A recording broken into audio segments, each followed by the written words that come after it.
नमस्कार, आप देख रहे हैं न्यूज़ 18 का डिजिटल प्लेटफॉर्म और मैं हूं आपके साथ जागृति खंतवाल। तो देखिए, मिडिल ईस्ट में भले ही सीज फायर की बात हो रही हो, लेकिन असली जंग अभी खत्म नहीं हुई है और इस जंग का सबसे बड़ा मैदान है तेल। क्योंकि एक तरफ है डोनाल्ड ट्रंप का आक्रामक रुख और दूसरी तरफ है तेल पर टिकी ईरान की अर्थव्यवस्था, जो अब टूटने की कगार पर खड़ी दिखाई दे रही है।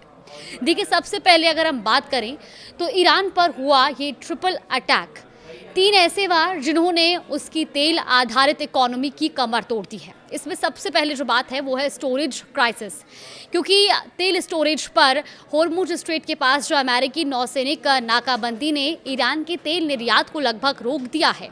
अब इसका नतीजा क्या है? देखिए, तेल निकल तो रहा है लेकिन बिक्री नहीं हो रही है, ये बिक नहीं रहा है और ऐसे में स्टोरेज टैंक भर चुके हैं। ऐसे में तैरते हुए टैंकर भी फुल हो चुके हैं और अब हालात ये है कि ईरान के पास तेल रखने की जगह खत्म होती जा रही है। विशेषज्ञों का कहना ये साफ है कि अगर यही हाल रहा तो ईरान को अपने तेल कुओं को बंद करना पड़ सकता है और एक बार कुएं बंद हुए तो लॉन्ग टर्म प्रोडक्शन को भारी नुकसान होगा। अब दूसरा अटैक है टैंकर जब्ती। दरअसल तेल टैंकरों की जब्ती की जा रही है। अमेरिका सिर्फ अब रोक नहीं रहा बल्कि कार्रवाई भी कर रहा है।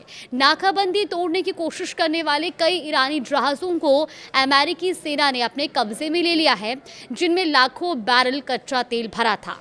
ईरान ने इसे समुद्री लूट कहा, लेकिन अमेरिका का जवाब साफ है कि अवैध तेल नेटवर्क पर कार्रवाई है और ये कार्रवाई जारी रहेगी। अब तीसरा अटैक है खत्म होता रिजर्व। दरअसल ये सबसे खतरनाक वार है, क्योंकि जो तेल रिजर्व है वो खत्म होता जा रहा है।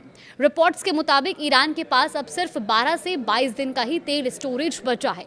मतलब साफ है, या तो प्रोडक्शन घटाओ या सिस्टम खुद ही क्रैश हो जाएगा। डेटा बताता है कि अगर 1 से 13 अप्रैल की बात करें तो करीब 2.1 मिलियन बैरल प्रतिदिन लोडिंग, वहीं 14 से 23 अप्रैल तक ये गिरकर सिर्फ 5,67,000 बैरल प्रतिदिन पर पहुंच चुकी है। यानी गिरावट बेहद तेज और चिंताजनक है। अब इसका संभावित असर क्या है?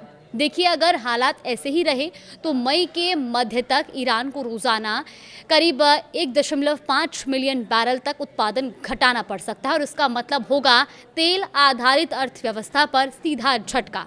अमेरिकी चेतावनी ये है कि अमेरिका की ओर से ये साफ संदेश दिया जा चुका है।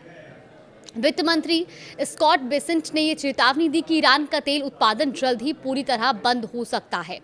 तो अब सबसे बड़ा सवाल यही है कि क्या ईरान इस ट्रिपल अटैक से उभर पाएगा या फिर तेल की ताकत पर खड़ी उसकी अर्थव्यवस्था अब ढहने वाली है? क्योंकि इस जंग में गोलियां कम चल रही हैं, लेकिन असर सीधा अर्थव्यवस्था पर हो रहा है और जब तेल रुकता है तो देश भी रुक सा जाता है और इसीलिए अब ये काफ़ी चिंताजनक विषय भी बना हुआ है। फिलहाल इस पूरे घटनाक्रम पर आपका क्या कहना है? हमें कमेंट बॉक्स में ज़रूर अपनी राय दें।